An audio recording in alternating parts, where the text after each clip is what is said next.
آج supreme court کے ایک فیصلے سے ریلیٹڈ پاکستان تحریک انصاف اپنا موقف عوام کے سامنے پیش کرنا چاہتی ہے۔ ہم سمجھتے ہیں سپریم کورٹ کا جو فیصلہ آیا ہے اس سے ہمیں بڑی مایوسی ہوئی ہے، اس سے انصاف کا قتل ہوا ہے۔ ہمارے 4 سیٹیں ایک سٹروک کے ساتھ کسی اور پارٹی کو دینے کی کوشش کی گئی ہے۔ یہ 3 سیٹیں نیشنل اسمبلی کی اور 1 سیٹ پروونشل اسمبلی کی ہے۔ جو 3 سیٹیں نیشنل اسمبلی کی ہے اس میں 154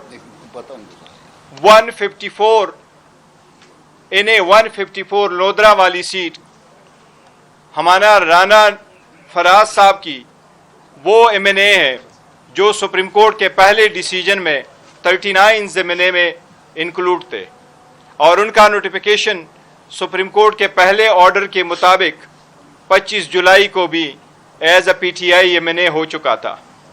باقی 2 MNA صاحبان NA 79 گجرانوالہ سے احسان ورک صاحب اور NA 81 بلال صاحب گجرانوالہ سے، دونوں نے اپنے ایفیڈیوٹ PTI کے حق میں سبمٹ کر دی تھی۔ ان کی جو پٹیشنز ہے سپریم کورٹ کے فیصلے پہ ہم اتنا ضرور کہنا چاہتے ہیں کہ پٹیشنیں پینڈنگ تھی، ہمارے کینڈیڈیٹ ہمارے MNA صاحبان ریمیڈیلس ہو جائیں گے۔ اس وقت وہ کسی پٹیشن فائل کے موڈ نہیں ہو سکتا، ان کے بہاف سے پٹیشن الیکشن ٹرائیبیونل میں نہیں ہو سکتا، الیکشن ٹرائیبیونل میں پٹیشنیں پینڈنگ تھی۔ بہتر ہوتا سپریم کورٹ ڈائریکٹ کرتی کہ وہی پٹیشنوں پہ فیصلے ہوتے۔ اس سٹیج پہ جبکہ کنسالیڈیشن کا پروسیس کمپلیٹ ہو چکا تھا، ریزلٹ ٹیلی ہو چکے تھے، ریزلٹ اناؤنس اور نوٹیفائی ہو چکے تھے، MNA صاحبان نے اوتھ لے لیے تھے، اسی سرکمسٹانس میں اس کو ریورس کرنا ہم سمجھتے ہیں انصاف کے تقاضوں کے منافی ہے۔ اسی طریقے سے کئی سازشیں پاکستان تحریک انصاف کے خلاف ہوئی۔ پہلی پلان یہی تھا کہ ان سے نشان لے لے، یہ سارے سیٹیں ختم ہو جائیں گی، نظریہ ختم ہو جائے گا۔ الحمدللہ 8 فروری کو عوام نے اس پلان کو ناکام بنایا۔ پھر کوشش کی گئی پلان B کی طرح کہ ریزرو سیٹیں ان کو نہ دی جائے۔ الحمدللہ ریزرو سیٹ میں بھی ہم کامیاب ہو گئے۔ اب ایک اور ریکاؤنٹنگ کی آڑ میں کوشش کی جا رہی ہے کہ ہماری جیتے ہوئی سیٹیں ان کو کنورٹ کیا جائے اور اس جیت کو ڈیفیٹ میں تبدیل کیا جائے۔ یہ ایسی ریکاؤنٹنگ ہوئی تھی کہ میں آپ کو بتاؤں، لودرا میں جس وقت نوٹیفیکیشن ہوا اور نوٹس آیا کہ اس کی ریکاؤنٹنگ کرے، تو 1 دن کے اندر 4 گھنٹے ریکاؤنٹنگ کر کے 14,000 ہمارے MNA صاحب کے 1,34,000 سے ووٹ کم کر کے 1,20,000 پہ لے کے آئے۔ اسی طریقے سے بلال اجاز صاحب کی پہلے سیٹیں تھیں، تو یہ گجرانوالہ کی پہلی واحد سیٹ ہے جس میں سے 17,000 ووٹ کو انویلڈ ڈکلیئر کرا کے کسی اور کینڈیڈیٹ کے لیے موقع بنایا گیا۔ ہمیں اس بات پہ افسوس ہے کہ سپریم کورٹ کو چاہیے تھا یہ بڑے تناظر میں دیکھتے، الیکشن کمیشن کے رول کو دیکھتے۔ الیکشن کمیشن کا رول ہے کہ فری، فیئر اور ٹرانسپیرنٹ الیکشن کرائے۔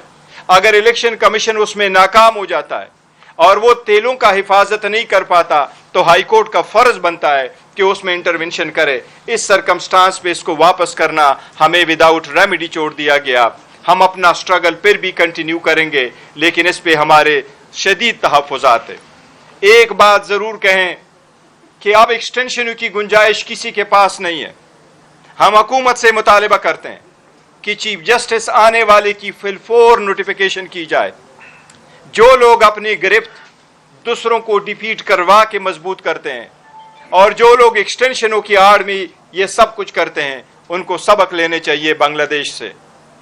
بنگلہ دیش میں عوام نے بولا ہے، خلق خدا کو جب آپ روکیں گے تو خلق خدا بول اٹھتی ہے۔ انشاءاللہ تعالیٰ یہ موقع ہے، خلق خدا بولے گی انشاءاللہ تعالیٰ۔ اور جو لوگ PTI کے خلاف کمپلین کنسپیرسی کر رہے ہیں، انشاءاللہ وہ سارے ناکام ہوں گے۔ ہم نے یہ دیکھا ہے کہ جو 8 فروری کا الیکشن تھا اس میں جو ہوا وہ پوری قوم کو پتہ ہے۔ جس طرح سے ہمارے امیدواروں پہ ہماری پارٹی کا نشان لے لیں، ہر بحث باہر طور پہ ہر چیز میں ہمارے آگے روڑے اٹکائے گئے. ہم یہ سمجھتے ہیں کہ آج کے فیصلے کے تناظر میں کہ جو 8 فروری کو جو پروسیس شروع ہوا تھا اس کا یہ تسلسل ہے.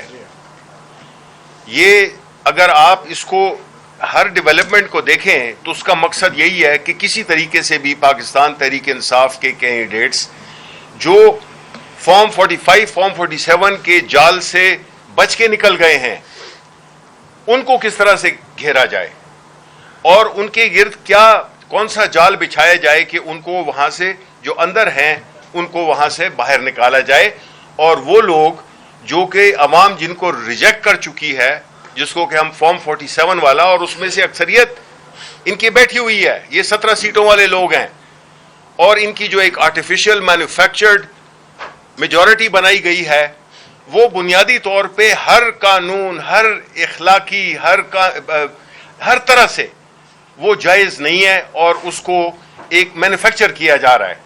یعنی کہ پاکستان کے جو عوام ہیں ان کی کوئی حیثیت نہیں ہے، ان کی دیا ہوا مینڈیٹ وہ اپنی طاقت کے ذریعے ڈسٹریبیوٹ کر رہے ہیں ایسی پارٹیز کو جنہوں نے کہ پاکستان کا بیڑا غرق کر دیا ہے. آپ دیکھیں کہ جب یہ الیکشن ہو گیا، الیکشن کے ریزلٹس میں تاخیر ہوئی، اس کے بعد جو نوٹیفیکیشنز ہوئے اس میں بھی بڑی لیت و لال سے اور بڑی اس سے عیاری کا مظاہرہ کیا گیا. اس کے بعد جب یہ اناؤنس بھی ہو گیا تو تب بھی چین نہیں آیا، کیونکہ وہ والا ہدف حاصل نہیں کر سکے جو کہ حاصل کرنا چاہتے تھے. اس کے بعد ایک تو ٹریبیونلز بننے کی بات ہوئی. جب الیکشن میں جب ڈسپیوٹ ہوتا ہے تو ظاہر ٹریبیونلز میں آپ جاتے ہیں. ٹریبیونلز ایک قانونی ان کی آئینی حیثیت ہے کہ جو بھی تنازع ہو وہاں پہ وہ حل ہوتا ہے. آپ نے دیکھ لیا کہ جو لاہور ہائی کورٹ میں جو ججز، چونکہ وہاں پہ ٹریبیونل زیادہ تھے، بڑا صوبہ ہے، اس کے ٹریبیونلز میں ججز کی اپوائنٹمنٹ پہ اعتراضات شروع ہو گئے کیونکہ ان کو اپنے مرضی کے ججز چاہیے تھے. وہ بھی ابھی تک چل رہا ہے، اور ٹریبیونلز اپنے وہ کام نہیں کر سکے جو ان کے مقصد کے لیے وہ بنے تھے، کیونکہ یہ کسی صورت میں نہیں چاہتے کہ پاکستان تحریک انصاف کو جو مینڈیٹ عوام نے دیا ہے وہ پاکستان تحریک انصاف کو مل سکے، اور اس کے لیے ہر حربہ استعمال کیا جا رہا ہے. آپ نے دیکھا ہوگا پارلیمنٹ میں پچھلے دنوں میں جو قوانین پاس ہوئے ان کا کیا مقصد تھا. سپریم کورٹ میں جو ریزرو سیٹس ہمارے لیے جو فیصلہ آ گیا تھا اس کو نیوٹرلائز کرنے کے لیے پارلیمنٹ کو استعمال کیا گیا. اور پارلیمنٹ کب استعمال ہوتی ہے؟ پارلیمنٹ تب استعمال ہوتی ہے جب اس میں جو اصل عوام کے نمائندے وہ نہ بیٹھے ہوں اور وہ لوگ بیٹھے ہوں جو کہ لائے گئے ہوں، ان کو جو ہارے ہوئے ہیں ان کو جتایا گیا ہو. تو اس لیے وہ ایسے فیصلے کرتے ہیں جس سے کہ اس پارلیمان کا جو عزت توقیر اور جو اس کا مقصد ہے وہ بھی ختم ہو جاتا ہے، اور پارلیمنٹ محض ایک ربر سٹیمپ بن جاتی ہے. چونکہ ان کو پتا ہے کہ انہوں نے مصنوعی طور پہ اپنی میجورٹی کی ہوئی ہے تو نیشنل اسمبلی سے بھی وہ نکال لیتے ہیں اور یہ اپنے سینٹ سے بھی پاس کرا لیتے ہیں.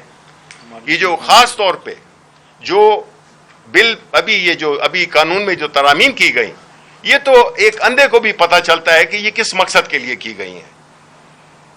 پہلے ٹریبیونلز میں، پھر جو کورٹ میں ججز کی تعداد بڑھانا، یہ ساری چیزیں، اور ہم وہ کام نہیں کر رہے. ہم حالانکہ افیکٹڈ پارٹی ہیں، ہم نے کبھی بھی نہ ججز کے خلاف کوئی ایسی زبان استعمال کی ہے، نہ ہم نے سپریم کورٹ یا ہائی کورٹ کے ادارے کو متنازع بنایا ہے.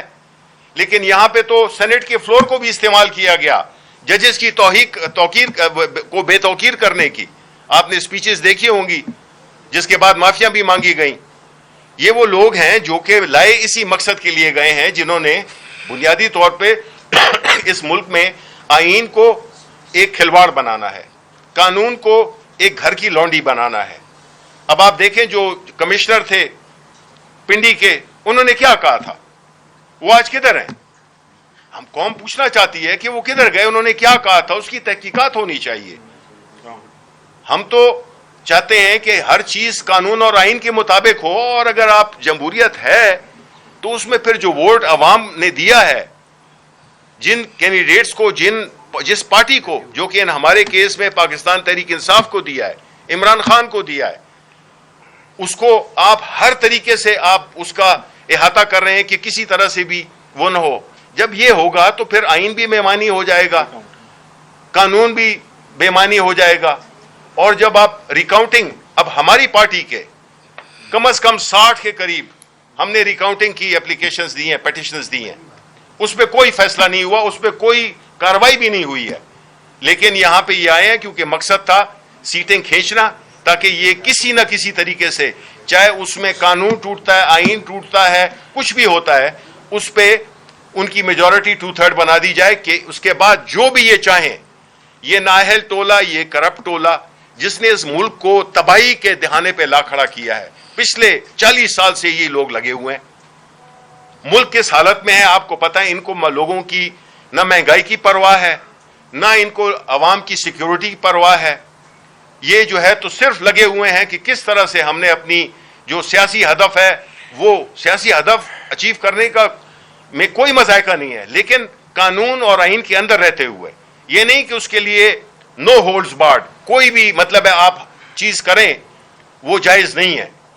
اور جو خطرناک بات ہے وہ یہ ہے کہ اس طرح کے اقدامات سے آئین ہمارا کمزور سے کمزور تر ہوتا جا رہا ہے. پارلیمنٹ تو اب برائے نام رہ گئی ہے. یہ تو ایک ایسی حالات پیدا کر دیے گئے ہیں جس میں کہ عام آدمی سوچتا ہے کہ اس ملک کا ہوگا کیا, جس میں کہ آئین کو بھی وائلیٹ کیا جا رہا ہے, اس کو اس طرح سے اس میں امینڈمنٹ لائی جا رہی ہیں جو کہ بالکل spirit of democracy, spirit of law, یہ سب چیزوں کے خلاف جاتا ہے. تو میں سمجھتا ہوں کہ یہ بڑا ایک لمحہ فکریہ ہے جس میں کہ ہم یہ سمجھتے ہیں کہ ہر وہ طریقہ استعمال کیا جا رہا ہے, اور ہم پوری جدوجہد کر بھی رہے ہیں, ہم نے کی بھی ہے. لیکن جہاں پہ کہ آپ کا الیکشن کمیشن آف پاکستان فریق بن جائے جس کا کام فری, فیئر, ٹرانسپیرنٹ الیکشن کرنا ہے, وہ اگر اس سے قاصر ہو, اور الٹا وہ پاکستان تحریک انصاف کے جو کہ 3 الیکشنز ہوئے, انٹرا پارٹی الیکشنز 3 الیکشنز ہوئے, اس کو وہ کہتے ہیں کہ جی یہ صحیح نہیں ہوا. وہ بھائی وہ صحیح نہیں ہوا, ہمارا تو چھوٹا سا ایک وہ تھا, پروسیس تھا. آپ نے تو اربوں روپے اس قوم کے غریبوں کے لگا کر, اور آپ نے جو ہے تو ایک الیکشن منعقد کیا ہے, وہ بھی سپریم کورٹ کی ڈیسیژن پہ, بیکاز آپ کا کوئی ارادہ نہیں تھا الیکشن کرانے کا. اب جب کرانا پڑا تو اس کے بعد جو آپ کے وہ ہیں سٹیپس ہیں جو آپ نے لیے ہیں, تو میں سمجھتا ہوں کہ الیکشن کمیشن آف پاکستان بری طرح سے ناکام ہوا ہے اپنی یہ آئینی فرض کو نبھاتے ہوئے. تو ہم یہی سمجھتے ہیں کہ ہم عوام کے ساتھ یہ شیئر کرنا چاہتے تھے کہ اس صورتحال میں ہمارے پاس سوائے اپنی سیاسی جدوجہد کے, قانونی جنگ کے, ہم چونکہ ایک سیاسی پارٹی ہیں اور ہم اپنی جدوجہد قانون کے دائرے میں, آئین کے دائرے میں رکھنا چاہتے ہیں. اس کا مطلب یہ نہیں ہے کہ ہم بالکل ہتھیار ڈال دیں گے. ہماری جدوجہد جاری رہے گی, اور ہمارا کام ہے عوام کو باخبر رکھنا کہ یہ ہو رہا ہے آپ کے ووٹوں کے ساتھ, یہ ہو رہا ہے آپ کے مینڈیٹ کے ساتھ. کوئی عزت نہیں ہے, کوئی توقیر نہیں ہے آپ کے ووٹ کی. یہ بتانا چاہ رہے ہیں یہ لوگ جو کہ بیٹھے ہوئے ہیں حکومت میں کہ پاکستان کے عوام میٹر نہیں کرتے ہیں. بہت بہت شکریہ. ایک سیکنڈ بلال صاحب, ایک صرف بات ایڈ کروں گا کہ باقی تو سب کچھ کہا جا چکا ہوا ہے. ہم بسا اوقات قاضی فائز عیسیٰ صاحب کے پرسن میں اپنا لیک آف ٹرسٹ کا اظہار کر چکے ہوئے ہیں. بسا اوقات ہم نے بار بار کہا ہے, اور اس میں سپریم کورٹ کی ایک جسٹس گلزار صاحب کے انڈر 5 رکنی بینچ کی ایک ججمنٹ بھی موجود ہے جس میں کہا گیا ہے کہ قاضی فائز عیسیٰ صاحب اپنے آپ کو خان صاحب کی معرفت کے تمام کیسز سے علیحدہ کریں, لیکن اس کے باوجود وہ اپنے آپ کو علیحدہ نہیں کر سکے. تو ہم ونس اگین ایک ریٹریٹ کرنا چاہیں گے اس پلیٹ فارم سے کہ قاضی صاحب اپنے آپ کو ان تمام بینچز سے علیحدہ کریں جو کہ پی ٹی آئی یا عمران خان صاحب کے کیسز جو ہے وہ سن رہی ہیں. چیف صاحب, آپ سب سے بڑی عدالت کے قاضی ہیں. آج تک آپ نے جتنے فیصلے کیے ہیں ان فیصلوں میں نہ کوئی انصاف ہے, نہ کوئی قانون ہے, نہ اس کے تقاضے پورے ہوئے ہیں. ان میں تعصب ہے, ذاتی اناد ہے, پسند ناپسند ہے, کانفلکٹ آف انٹرسٹ ہے. آپ بھاشن دیتے ہیں عدالت میں بیٹھ کر, ہم نے آپ کے کئی کیسز سنے ہیں کہ آپ بڑے اصولوں کی بات کرتے ہیں. اصول یہ بنتا تھا کہ جب آپ نے بلہ ہم سے چھینا, ہم سے اسپیشل سیٹ کے مقدمے میں آپ ہماری مخالفت میں تھے, آج پھر آپ نے فیصلہ ہمارے خلاف کیا, اصول یہ بنتا ہے آپ اس بینچ کا حصہ نہ ہوتے. آج آپ ملک کو کس طرف لے کر جا رہے ہیں, کہاں آپ آئین اور قانون کے مطابق فیصلے کر رہے ہیں. ہم آپ پہ عدم اعتماد کرتے ہیں. پوری قوم کا بچہ بچہ جانتا ہے کہ قاضی صاحب عمران خان تحریک انصاف کو ختم کرنے کے در پہ ہیں, لیکن اللہ الحق کا ہر جگہ پر فیصلہ حق کا ہوتا ہے, سچ کا ہوتا ہے. خدا را آپ آج ہیں, کل چلے جائیں گے. آج کی اس پریس کانفرنس میں ہم مطالبہ کرتے ہیں کہ حکومت نئے آنے والے چیف جسٹس کا نوٹیفیکیشن کرے, اور اگر کوئی اس طرح سے 2/3 بنانے کے بعد کوئی ایکسٹینشن کسی کی گئی تو ہم اس کی مزاحمت کریں گے, محاسبہ کریں گے, پورے زور سے اس کو روکیں گے. اور ساتھ ہی آخری بات, ہمارے حاجی امتیاز MNA صاحب جن کا جمعے والے دن 9 تاریخ کے اجلاس کے لیے اسپیکر نے پروٹیکشن آرڈر جاری کیا, ان کو اسمبلی میں اجلاس کے لیے حکومت نے پیش نہیں کیا. جھوٹ بولا. اب 13 تاریخ کل کے لیے ایویشن کے اسٹینڈنگ کمیٹی کے چیئرمین نے ان کا پروٹیکشن آرڈر جاری کیا ہوا ہے, لیکن ان کو کل پیش نہیں کیا جا رہا. یہ اتنا ظلم اور بربریت ہے, یہ ظلم کی سیاہ رات ہے. آخر ایک دن انشاءاللہ اس کا صبح ہونی ہے, سویرا ہونا. اور کل رات سے 13 اگست کی شام جو پوری قوم ایک ریلی منانا چاہتی ہے, آزادی کی ریلی, اپنے جذبات کا اظہار کرنا چاہتی ہے یوم پاکستان کے اوپر, کل سے پنجاب میں فسطائیت, غنڈہ گردی, بربریت کا مظاہرہ پولیس کر رہی ہے. ہمارے کارکنوں کو گرفتار کیا جا رہا ہے, ڈور ناکنگ ہو رہی ہے. رات گئے تک سینکڑوں کارکنوں کو گرفتار کیا گیا کہ کیا یہ قوم اپنی یوم آزادی بھی منائے, 14 اگست بھی نہ منائے. میں یہاں پر خاص طور پر اپنے بھائی بلال اجاز صاحب کو, اپنے MNAs اور MPs کو خراج تحسین بھی پیش کرتا ہوں, اور ان کو یہ اس چیز کا اظہار کرتا ہوں کہ ہم سب پوری پارلیمانی پارٹی تحریک انصاف آپ کے ساتھ ہے, اور انشاءاللہ آپ کو انصاف ملے گا. اور آپ کے 1,17,000 ووٹرز نے جو آپ کو مینڈیٹ دیا, انشاءاللہ وہ مینڈیٹ اس اسمبلی میں ضرور بولے گا, اور آپ اپنے حلقے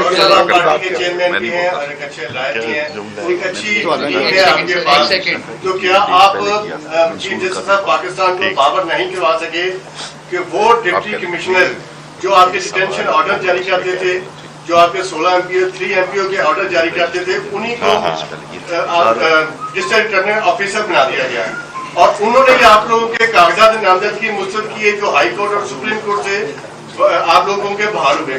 انہی لوگوں کے پاس وہ ووٹ کی پرچیاں تھی, تو کیا وہ جنہوں نے اتنا کچھ کیا وہ امین ہو سکتے ہیں, اور ان کے اوپر ان کو آپ پاور نہیں کروا سکتے, ان سے آپ کو کیسے انصاف مل سکتا ہے الیکشن کمیشن سے جس نے آپ کو 45 اور 47 بھی چینج کیا؟ دیکھو, وہ الیکشن کمیشن پہ ہم بارہا کہہ چکے, اور یہی ROs پہ ہمارا موقف بڑا کلیئر ہے کہ ROs جوڈیشری سے ہونے چاہیے تھے رادر دین ایگزیکٹو سے. وہ ہم نے ڈیسائیڈ کر لیا تھا, اور ہم نے ان کو یہ موقف پہلے سے پیش کر دیا تھا. ہمارا کسی RO پہ کوئی بھی اعتماد نہیں تھا. ابھی کاؤنٹنگ والے پروسیس کو بھی آپ کو کہا, ہم بہت وہ ابھی میں نے ذکر بھی آپ کو کر لیا کہ یہ ایک جو لودھرا والی سیٹ ہے, within 4 hours انہوں نے یہ لاکھوں ووٹ کہیں کہ ہم نے کاؤنٹ کر دیے, اور ٹاپ پہ لگا کے 14,000 ووٹ 1,34,000 سے کم کر کے 1,20,000 پہ لے, اور کہتے ہیں جی دوسرا کینڈیڈیٹ ہوا ہے, اور الیکشن کمیشن سوتا رہا. اس لیے الیکشن کمیشن ہم بارہا کہہ چکے ہیں, ہمارا الیکشن کمیشن پہ کوئی اعتماد نہیں ہے. ہم نے پاکستان تحریک انصاف کے بھی آپ سے, خان صاحب کے بھی آپ سے, ان کے خلاف ریفرنسز بھی فائل کریں گے, تو اس پہ ہمارا کوئی اعتماد صاحب یہ بتایا کہ سابق وزیر اعظم عمران خان صاحب جیل میں اور باہر کے ممالک ملک میں انویسٹ کرنے سے قاصر ہیں, اور جس سے ملک کا نقصان اور عام آدمی مہنگائی میں پس رہا ہے, اس سے آپ تھوڑا سا کیا کہیں گے؟ عوام سننا چاہتے ہیں. دیکھو, عوام کے بارے میں ہم یہی کہہ رہے ہیں کہ ہم نے کہا ہے کہ حکومت فیل ہو چکی ہے, حکومت ڈیلیور نہیں کر سکتی, یہ حکومت اپنے کیسز ختم کرانے میں لگی ہوئی, یہ عوام کو کوئی ریلیف نہیں دے سکتی. بیرسٹر صاحب حال ہی میں جسٹس مسرور علی شاہ کا ایک فیصلہ ہے اور اس فیصلے میں انہوں نے یہ واضح کیا ہے پی ایم ایل این کے خلاف اگر فیصلہ آتا ہے تو وہ ججز پر تنقید کرتے ہیں, آپ کے خلاف فیصلہ آتا ہے تو آپ مایوس ہوئیں گے. تو کب تک ایسا چلتا رہے؟ نہیں دیکھیں, جہاں تک ججز ہیں, ہم نے ججز کو ہادف تنقید نہیں بنایا, ہم نے ایک موقع پر رکھا ہوا, اور وہ یہ کہ اس ڈیسیجن سے ہمیں مایوسی ہوئی, اور ہم یہی کہہ رہے ہیں کہ سپریم کورٹ کے چاہیے تھا اس کو لارجر کینوس میں دیکھتے کہ بیک گراؤنڈ, اور سپریم کورٹ کی ججمنٹ اگر آپ اٹھا لیں اس میں سارے فیکٹس کا تذکرہ نہیں ہوا ہے, اس لیے ہم نے کسی ججز پہ نہیں کیا. ہم یہ کہہ رہے ہیں کہ اگر آپ اوور آل دیکھتے ہیں تو ہمارے ان مینیج نے تو پٹیشن نہیں فائل کرنی, اب تو ٹائم بارڈ ہو گئی, یہ تو پٹیشن فائل نہیں کر سکتے. سپریم کورٹ کا طریقہ کار یہی رہا ہے کہ جو ٹرائیبیونل جا چکے ہوں, سپریم کورٹ سبسیکوینٹ ایونٹس کو اکاؤنٹ فار کرتی ہیں, اور ایسے کلوز کیسز کو ری اوپن نہیں کرتی, ڈائریکشن دے دیتی ہے ٹرائیبیونل کو کہ ری کاؤنٹنگ کا پہلے فیصلہ آپ کر لیں. اس لیے ہمارا یہ موقف ڈفرینٹ. پی ٹی آئی کی پریس کانفرنس گزشتہ ہفتے آپ نے پارلیمنٹ کے باہر بھی کہا کہ نوٹیفکیشن جاری کیا جائے, اور ابھی بھی اس کا ذکر عامر صاحب نے کیا کہ ایسا لگ رہا ہے ہمیں کہ پی ٹی آئی کی خواہش ہے کہ جلد یہ نوٹیفکیشن اور منصور علی شاہ جلدی آئے. کل منصور علی شاہ صاحب سے ملاقات ہوئی تو اسی حوالے سے میں نے ان سے پوچھا کہ ایک سیاسی جماعت آپ کے نوٹیفکیشن کے لیے آپ سے زیادہ وہ جلدی کی خواہش مند ہے, تو انہوں نے یہ بات واضح کی کہ منصور قاضی فائز صاحب مکمل کنٹرول میں, اور مجھے کوئی خواہش نہیں ہے نہ بھی ہو, یا پھر اس حوالے سے جلدی کا نوٹیفکیشن کا کسی قسم کا تعلق کسی بھی اس حوالے سے میرا نہیں ہے. جب ان کو خود منصور علی شاہ سوال کریں تقریر تو نہ کریں. وہ دیکھیں, ہم نے یہ کیا تھا کہ اس پہ ہم نے اسمبلی میں بات کی تھی, اور پرسوں جو ہمارا الائنس کا ہوا تھا ہم نے یہ موقع پر رکھ لیا تھا کہ دیکھو یہ سب کچھ ہو جاتا ہے, اور یہ ایک پرسپشن یہی ہے کہ آپ 2/3 میجارٹی حاصل کر رہے ہیں, آپ ایکسٹینشن دینا چاہتے ہیں, آپ 2/3 میجارٹی لے کر کے آپ پاور لینا چاہتے ہیں کہ آپ ججز کو بھی ٹرانسفر کرائیں. تو قاضی فائز صاحب کا ہم نے یہی کہا تھا کہ 87 days before the retirement of Bandial صاحب کا ان کا نوٹیفیکیشن ہوا ہے, اور اسی حکومت نے, اسی وزیر قانون اور اسی پرائم منسٹر نے کیا تھا, تو ہم نے ان کو کہا ہے کہ آپ یہ کر دیں تاکہ یہ میٹر ختم ہو جائے. اور ساتھ اسی تقریب میں مسعود علی شاہ صاحب نے تقریر کی, اور انہوں نے کہا کہ جو فیصلہ سپریم کورٹ کا ہے اس کے اوپر ہر صورت عمل درآمد ہونا چاہیے, اور اگر نہیں ہوتا تو اس کے لیے پھر ہمیں کوئی اور قانون بنانا چاہیے, اور پھر اس کو دیکھ لیں گے. آپ کیا سمجھتے ہیں, ابھی تفصیلی فیصلہ آنا ہے, اس کے بعد اگر حکومت اس کے اوپر عمل درآمد نہیں کرتی تو قانونی طور پر ہم کیا آپشن؟ دیکھیں انشاءاللہ تعالیٰ اس پہ عمل درآمد ہوگا. ہم نے چیف جسٹس سے بھی مطالبہ کیا ہے کہ آپ مائنارٹی میں صحیح, لیکن آپ چیف جسٹس سے اس ججمنٹ کو امپلیمنٹ کرانا آپ کا بھی فرض ہے, اور سپریم کورٹ اپنا ججمنٹ ضرور امپلیمنٹ کروائے گی. اس کے نوٹیفیکیشن ہونے چاہیے, اور سپریم کورٹ نے اس ججمنٹ میں بھی کہا ہے کہ ہم اس کو امپلیمنٹ کریں گے. اور ہم نے جو آپ کو وہ کر دیا بتایا وہ یہ کہ پلان یہ تھا 8 فروری کے الیکشن کو چوری کرواؤ, پھر بھی یہی تھا ریزرو سیٹیں لے لیں. اب ریکاؤنٹنگ میں اپنے وہ مقاصد حاصل کرو, تو ہم ان تینوں کے خلاف ہے, اور ہم کہہ رہے ہیں کہ انشاءاللہ عوام کی جو بل ہے وہ پریویل کرے گا. ایکسٹینشن کی بات کی تو اس پر روشنی ڈالی گئی. ایک تو اگر کسی کو ایکسٹینشن ملتی ہے تو وہ حکومت کی بنیادوں پہ دے گی, اور آپ نے ابھی انصاف کا تذکرہ کیا کہ فیصلے من گھڑت ہو رہے ہیں. اگر بالفرض کسی کو ایکسٹینشن مل جاتی ہے تو انصاف کو کہاں کھڑا دیکھتے ہیں اگلے دور میں؟ دیکھیں سپریم کورٹ کی جو ججمنٹس ہے وہ کسی بھی طریقے سے یہ اختیار پارلیمان کو بھی ایون حاصل نہیں ہے کہ وہ جو basic structure of the constitution ہے جس میں انڈیپینڈنس آف دا جوڈیشری ہے وہ چینج ہو. یہ انڈیپینڈنس آف جوڈیشری پہ بڑا اثر کرتا ہے. اگر آپ ججز کو ایکسٹینشن دے دیں اور اس کی جو مدت ملازمت ہے اس میں آپ توسیع کرو. پہلے دن سے یہ واضح ہے کہ جج صاحبان سپریم کورٹ کے 65 پہ ہی ریٹائر ہوتے ہیں. ہم اس کے خلاف ہے کہ آپ ایکسٹینشن نہ دیں. وکلاء موومنٹ نے بھی اناؤنس کیا ہے کہ ہم اس کے مخالف ہیں اور یہ نہیں ہونا چاہیے, اور ہم بھی یہی